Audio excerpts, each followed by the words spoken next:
بھائی تم حضرت ابو بکر صدیق رضی اللہ تعالیٰ عنہ کو مسلمان سمجھتا ہے یا نہیں؟ مجھے پتہ چل گیا کہ آپ جو ہے نا وہ علمی بحث نہیں کریں. آپ عبداللہ بن ابی کو مسلمان سمجھتے ہو یا کافر سمجھتے ہو؟ یہ جو تم نے اس کو منافق کہا ہے تو قصیدہ پڑھا ہے اس کا تم نے فضائل پڑھا ہے. تم لوگوں نے ابو بکر کو کاذب، عاصم، خائن اور غادر سمجھا.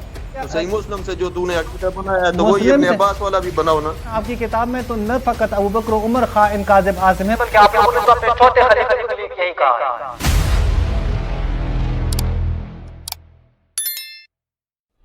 جی السلام علیکم بھائی. جی وعلیکم السلام. کیسے ہیں؟ خیریت سے ہیں؟ ٹھیک ہے انشاءاللہ. الحمدللہ بھائی، شکر. آپ سناؤ، آپ کیسے ہو؟ اللہ کا شکر. جی فرمائیں. ہمارے موضوع جو ہے وہ حضرت ابو بکر صاحب کی خلافت کے حوالے سے ہیں، تو کوئی سوال کرنا چاہیں تو کر سکتے ہیں. بھائی تم حضرت ابو بکر صدیق رضی اللہ تعالیٰ عنہ کو مسلمان سمجھتا ہے یا نہیں؟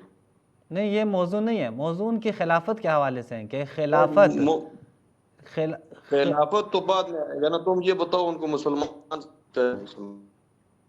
دیکھیں میں آپ کو ایک بات پوچھنا چاہتا ہوں. ہمارا موضوع یہ ہے کہ ابو بکر صاحب کی خلافت آپ کے ہاں ثابت ہے یا نہیں ہے.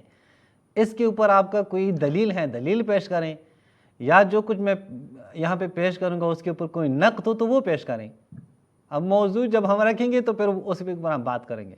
جی تمہارا موضوع غلط ہے نا بھائی. دیکھو پہلے اس کو اسلام پہ بات کرو. یہ تمہارا لیاری کہتا ہے وہ مسلمان ہی نہیں ہے، تم اس پہ بات کرتا ہے کہ بھائی وہ خلیفہ ہے یا نہیں. یہ تو بات کی بات ہے. اب تم بتاؤ تم اس کو مسلمان سمجھتا ہے یا آپ کی کتابوں سے ہی میں آپ کی کتابوں سے ہی جواب دے دوں. ٹھیک ہے بھائی، آپ کی کتابوں سے ہی جواب دوں. رسول اللہ فرماتے ہیں کہ وہ بندہ کہ جو منافق ہیں اس کی 3 علامات ہیں.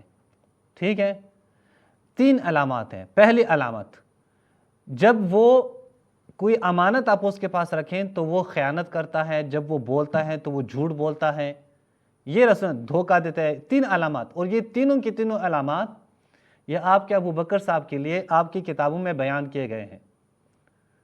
جی تو اب میں آپ کے سامنے پیش کرتا ہوں وہ روایت جو صحیح مسلم میں موجود ہے.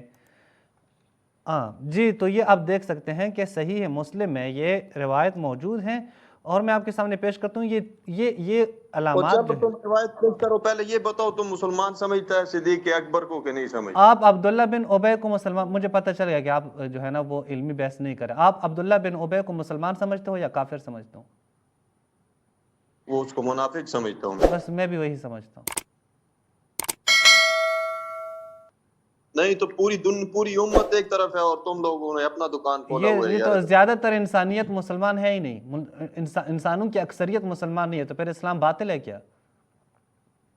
دیکھو یہ چیز ہے تم لوگوں کا. ادھر سے تم لوگ کہتا ہے ہمارے مجتہد کا فتویٰ ہے کہ اس کی توہین نہ کرو، اور ادھر تم لوگ جو ہے میں نے توہین کی ہے. ابوبکر کو مسلمان میں نے یہاں پہ توہین کرتا ہے تم لوگ. میں نے یہاں پہ ابو بکر صاحب کی کیا لعنت بھیجی ہے؟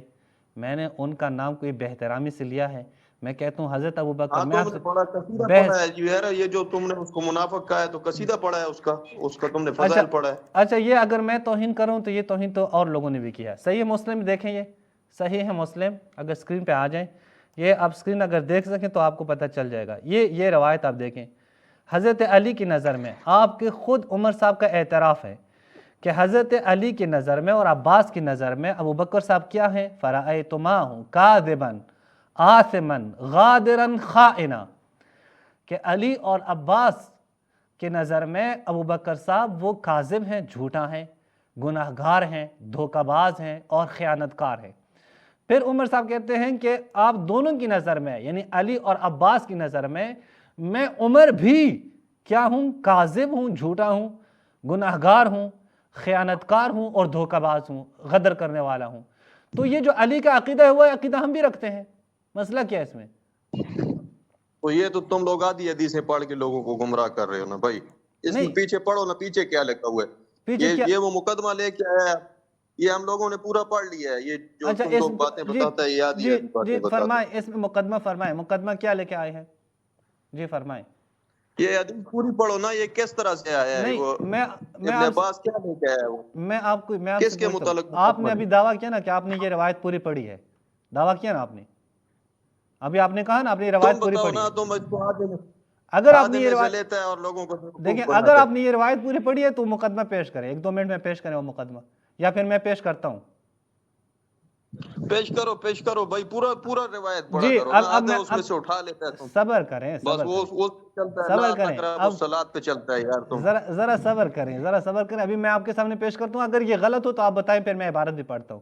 دیکھیں، یہ ہیں کہ حضرت عباس اور علی یہ گئے عمر کے پاس، عمر کے زمانے میں، ابھی ابوبکر صاحب فوت ہوئے ہیں، حضرت عمر کے زمانے میں عمر کے پاس جا رہے ہیں، وہاں پہ مطالبہ کر رہے ہیں کہ ہمیں جو ہے رسول اللہ سے جو میراث ہیں وہ دے دیں. تو عمر صاحب نے کہا کہ یہی مطالبہ تم دونوں نے ابوبکر سے بھی کیا تھا. ابوبکر صاحب نے کہا رسول کی کوئی میراث نہیں ہوتی. تم لوگوں نے ابوبکر کو کاذب، عاصم، خائن اور غادر سمجھا. پھر تم میرے پاس آتے ہو، مجھے بھی یہی سمجھتے ہو.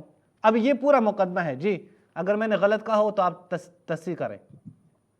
آپ نے غلط کہا ہے بھائی، شروع سے پڑھو، شروع سے اس کو. دیکھیں شروع میں کیا لکھا ہوا ہے؟ دیکھیں میری وہ مقدمہ لے کے گیا تھا تو اس نے کیا کہا تھا؟ اس کا اور میرا فیصلہ کرو. ہاں تو کہا تھا، عباس نے کہا تھا، یہی الفاظ عباس نے حضرت علی کے لیے بھی استعمال کیے ہیں. ہاں تو پھر تو یہ تو آپ کی کتاب ہے نا، آپ کی کتاب میں تو نہ فقط ابوبکر و عمر خائن کاذب عاصم ہے، بلکہ آپ لوگوں نے تو اپنے چوتھے خلیفے کو بھی یہی کہا ہے. مطلب تم چوتھے خلیفے کو بھی یہی مانتا ہے؟ نہیں، تم چوتھے خلیفے کو میں تو نہیں مانتا. دیکھیں آپ چوتھے خلیفے کو یہی مانتے ہو نا، یہ میری کتاب تو نہیں ہے، میرے اوپر تو حجت نہیں ہے نا، کتاب آپ کی ہے. آپ کی کتاب میں جو صحیح مسلم ہے، آپ کے علماء کہتے ہیں یہ پوری کے پورے صحیح ہیں. اگر صحیح نہیں ہے تو آج کے بعد ایسے صحیح مسلم نہ کہیں، ضعیف مسلم کہا کریں. یہ پوری کی پوری صحیح ہے. اور اس کی پہلی روایت کے شروع میں آپ کے چوتھے خلیفہ کو کہا گیا ہے کہ یہ کاذب، عاصم، غادر اور خائن ہیں. اور روایت کے درمیان میں آپ کے 2 خلفاء ابوبکر و عمر کو بھی یہی کہا گیا ہے. تو آپ کے 3 خلفاء تو چلے گئے، صرف عثمان صاحب رہ گئے. ابھی تو تم اس سے دلیل پکڑ رہا تھا نا. دیکھو بھائی، تم کہہ رہا تھا کہ جو علی کا عقیدہ ہے، تو جو عباس کا عقیدہ ہے وہ تمہارا، جو ابن عباس کا عقیدہ ہے، عباس کا عقیدہ اگر آپ میری کتابوں سے ثابت کریں حضرت علی کے بارے میں تب بات ہوگی نا. یہاں پہ تو عباس کو ہم ڈسکس نہیں کر رہے، یہ تو آپ کی کتاب ہے. میرا عقیدہ صحیح مسلم سے ہے، تو کیا صحیح مسلم سے جو تو نے عقیدہ بنایا ہے تو وہی ابن عباس والا بھی بناؤ نا. میرے بھائی یہ کتاب آپ کی ہے، بالکل واضح ہے، پتہ نہیں آپ کو کیوں سمجھ نہیں آتی. چلے میں آپ سے ایک سوال پوچھتا ہوں، یہ عباس اور حضرت علی کیوں گئے تھے عمر کے پاس؟ اس کا جواب دے دیں. آپ بتاؤ نا، آپ کو پتہ ہے نا، آپ نے حدیث پڑھا ہوا ہے. چلیں اگر میں غلط بتاؤں پھر یہ گئے تھے کہ رسول اللہ کی میراث ان سے لے لیں، یہی مانگنے گئے تھے، یہی گئے تھے نا. اچھا ٹھیک ہے، یہ مانتے ہیں آپ کہ اسی لیے گئے تھے، صحیح مسلم کی روایت ہے، اس کا انکار تو نہیں کر سکتے. ہاں پوری روایت پڑھا کرو نا. اچھا ٹھیک ہے، یہی او بھائی، یہ میں جو بات کر رہا ہوں یہی روایت میں ہے نا، کہ یہ عمر صاحب خود کہتے ہیں کہ یہ میراث مانگنے آئے ہیں، یہی بات تھی نا. ہاں ایسا ہی. اچھا یہی بات ہے. تو ابوبکر صاحب تو عمر صاحب کی خلافت سے پہلے کا دور ہے، اور وہ اس نے حدیث سنا چکے تھے کہ رسول نے کہا ہے کہ ان کے بعد کوئی جو ہے وہ رسول اللہ کی کوئی میراث نہیں ہوگی. تو اب کیا ابوبکر صاحب کی یہ حدیث، کیا حضرت علی اور حضرت عباس یہ انکار کرتے تھے؟ نہیں مانتے تھے کہ دوبارہ عمر کے پاس جا رہے ہیں.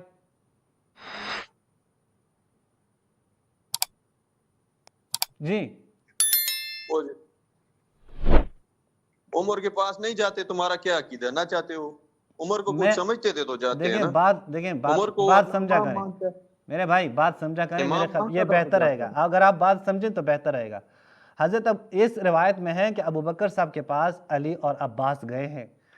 ابوبکر صاحب سے مطالبہ کیا ہے کہ میراث دیں. جناب ابوبکر نے حدیث سنائی کہ رسول اللہ نے کہا ہے کہ میرے بعد کوئی وراثت مالی نہیں ہوگی، اور میری جو وراثت ہے وہ صدقہ ہے. اب یہ لوگ حدیث سننے کے باوجود بھی پھر عمر صاحب کے دور میں دوبارہ عمر کے پاس جاتے ہیں. تو اس کا مطلب یہ ہے کہ حضرت علی کی نگاہ میں وہ جو حدیث ابوبکر صاحب سناتے تھے وہ حدیث رسول کی حدیث نہیں ہے، ورنہ حضرت علی کبھی بھی حدیث کا انکار نہیں کر سکتے تھے. ہاں تو اس کا تم اپنا مطلب نکال رہے ہیں نا. اب نہیں تو آپ مطلب بتائیں، آپ مطلب بتائیں. آپ ایک شخص دیکھیں، آپ ایک شخص مانتا تھا، وہ تب گیا. عمر کو وہ قاضی سمجھتا تھا، دیکھیں میں آپ سے ایک بات پوچھتا ہوں. اگر آپ کو میں ایک حدیث سناؤں، ٹھیک ہے، آپ پھر بھی وہی مطالبہ کریں حدیث کے برخلاف، تو یا تو آپ حدیث کو نہیں مانتے، صحیح ہے، یا حدیث کو نہیں مانتے، آپ کہتے ہیں یہ حدیث رسول کی نہیں ہے، یا پھر آپ کہیں کہ یہ رسول اللہ کی مخالفت میں آ رہے ہیں، پھر یہ جگرا کریں کہ رسول کے دشمن ہیں. کہہ سکتے ہیں؟ بھائی تم مجھے یہ بتاؤ کہ کیا کوئی جس کو کوئی نہیں مانتا ہے، خلیفہ نہیں مانتا ہے، امام نہیں مانتا ہے، تو پھر اس کے بعد اگر فیصلہ کروانے جاتا ہے تو ٹھیک عمل ہے یہ؟ یہی جو اس وقت ثابت ہو چکا ہے، وہ گئے ہیں، آپ کے پاس کوئی جواب نہیں ہے، یہ کافی نہیں ہے ان کے جانے کے لیے؟